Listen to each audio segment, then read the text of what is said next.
আমরা এখন এই পেট্রোল ইঞ্জিন যেটা দেখতে পাচ্ছি এটার কম্প্রেশন টেস্ট করব।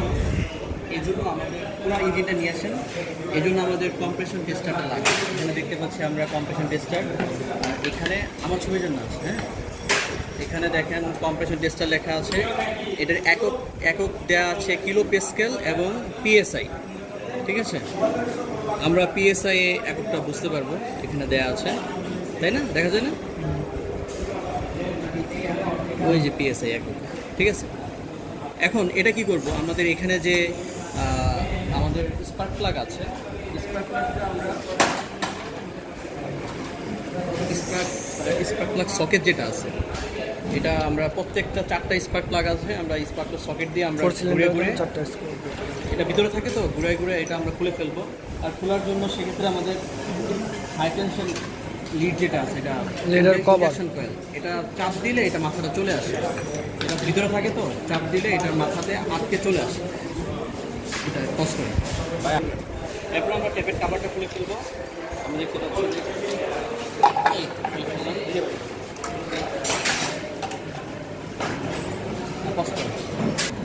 আমাদের প্রথমে দেখা লাগবে টাইমিংটা ঠিক আছে কিনা। ঠিক আছে, টাইমিংটা করার জন্য আমাদের এখানে দেখেন, এদিকে খেয়াল করেন, আমাদের যে বেলটা আছে, এই যে আমাদের এই শূন্যতা দেখতে পাচ্ছেন, জিরো, এই যে ফাঁকা দেখা যায়, এই ফাঁকার সাথে এই যে ফাঁকাটা দেখেন একটা একটা গর্তের মতো গোল, এটার সাথে এটা মিলাতে হবে। ঠিক আছে, টাইমিং। আর এখানে যেটা আছে আমাদের এই জিরোটা আছে না, এই জিরোর সাথে আমাদের পজ করেন এই যে আমাদের জিরোটা আছে, এই জিরোর সাথে এই যে হোল দেখতে পাচ্ছি না, এটা টিডিসি আসে। হ্যাঁ, এটার সাথে এটা মিলাতে হবে। এটা মিলানোর পর আমাদের তো এগুলো খুলে ফেলতে হবে, তাই না? এটা খুলে ফেললেও আমরা দাগ দেখতে পাবো। আচ্ছা, আপনি পজ করেন। যেখানে শেষ হয়েছিল আবার শুরু করছি এখান থেকে। আমাদের জিরোর সাথে আমরা বলেছিলাম যে এই দাগটা মিলাতে হবে, তাই না? এই যেটা এখন এটা তো আমরা না খোলা অবস্থায়, আমরা যদি এখন খুলে ফেলি, যে এই দেখেন এটা দেখা যাচ্ছে, এই নাটটা যখন খুলে ফেলবো, বলে ফেলি 17 নাম্বার দিয়ে আমরা খুলে ফেলি। যখন খুলে ফেললাম তখন আমরা দেখব যে তখন আমরা কিভাবে মিলাবো। পজ করেন।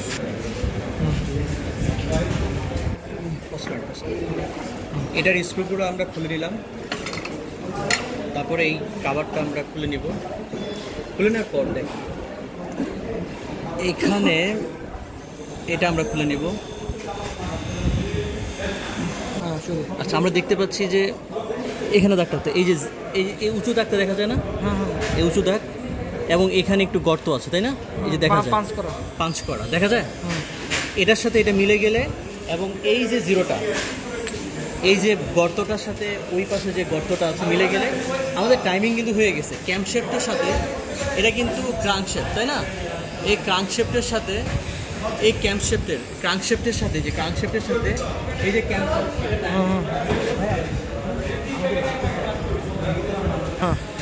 তাহলে আমাদের এই যে ক্রাঙ্কশেফটের সাথে এই ক্যাম্পশেফটের যে টাইমিংটা সেটা হলো। এখন আরেকটা জিনিস খেয়াল করবো, এদিকে আছে, আমাদের এই পাশে কিন্তু 2টা ফুটা আছে, এই পাশে 2টা ফুটা আছে। এই ক্যাম্পশেফটের যে টাইমিংটা ওইভাবে করবো না, আমাদের ওই পাশে যে ফুটা আছে, ওই পাশে যে এই যে ফুটাটা আছে না, এই যে ফুটা, এই দুইটা আমরা একসাথে মিলাবো। এই একসাথে মিলালে আমাদের পুরোপুরি টাইমিংটা হয়ে যাবে, আমাদের আর কোনো চিন্তা করা লাগবে না। আমি দেখাচ্ছি, ঠিক আছে? দেখেন এই 2টা ছিদ্র মিলে গেছে না, দেখা যায়? মোবাইলে আসছে মোবাইলে, এই একটা ছিদ্র, এই ছিদ্র মিলে গেছে, তাই না? তাহলে ক্যাম্পশেফটের সাথে টাইমিং হয়ে গেছে। ঠিক আছে, এখন আমাদের অবশ্যই এটাকে আমাদের অবশ্যই কম্প্রেশন আছে কিনা সেটা দেখতে হবে।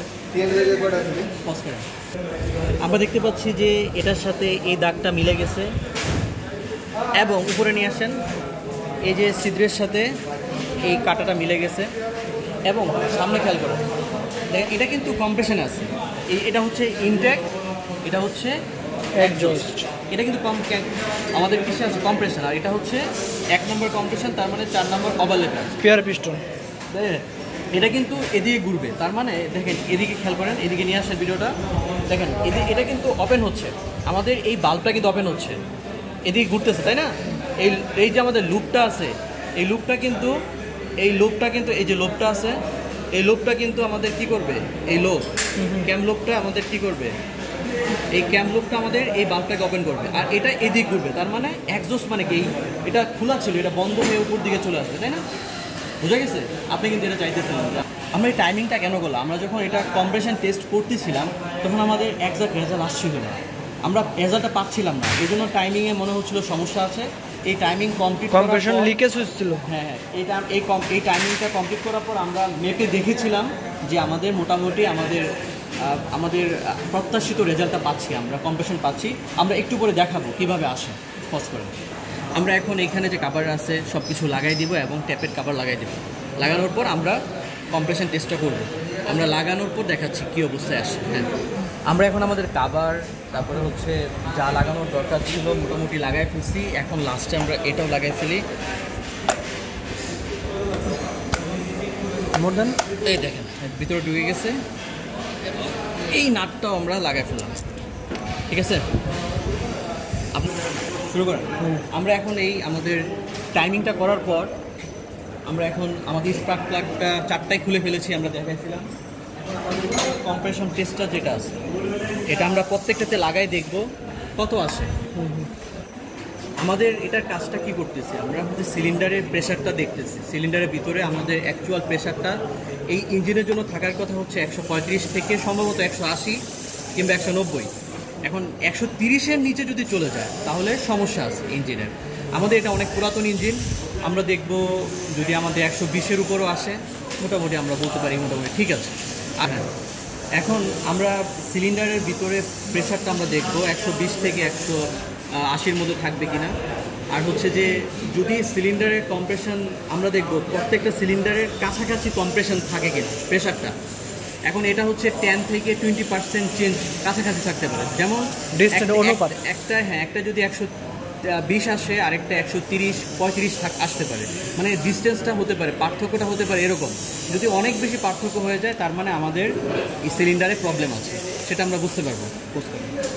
আমরা এখানে এটা লাগাই দিচ্ছি। হ্যাঁ, ওইখানে যে আমাদের এটা আছে, প্যাচটা আছে, ওই প্যাচে যে কম্প্রেশন দেখা যায় এটা আমরা কিন্তু প্যাচে লাগাচ্ছি একটু শক্ত করে, তারপর আমরা এখন স্টার্ট দিব, ক্র্যাকিং অবস্থায় নিয়ে আসবো, দেখবো আমাদের সিলিন্ডার যেন ওঠানামা করে।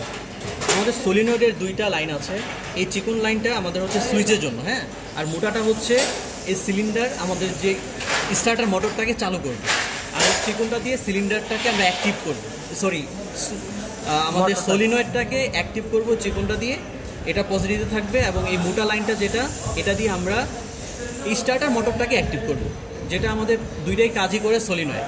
এই সলিনয়েড এই জন্য এই প্রান্তটা আমরা অ্যাক্টিভ করার জন্য পজিটিভে লাগাবো, এটা আমাদের পজিটিভ, তাই না? আর হচ্ছে এটা আমাদের নেগেটিভ, এটাতে আমরা, আর নেগেটিভ যেটা আছে সেটা আমাদের বডিতে চলে যাবে, যেটা আমরা দেখতে পাচ্ছি বডিতে একটা সারফেস লেভেলে দিলে হলো। হ্যাঁ, উপরে চলে আসে। আমার ছবি যেন আসে।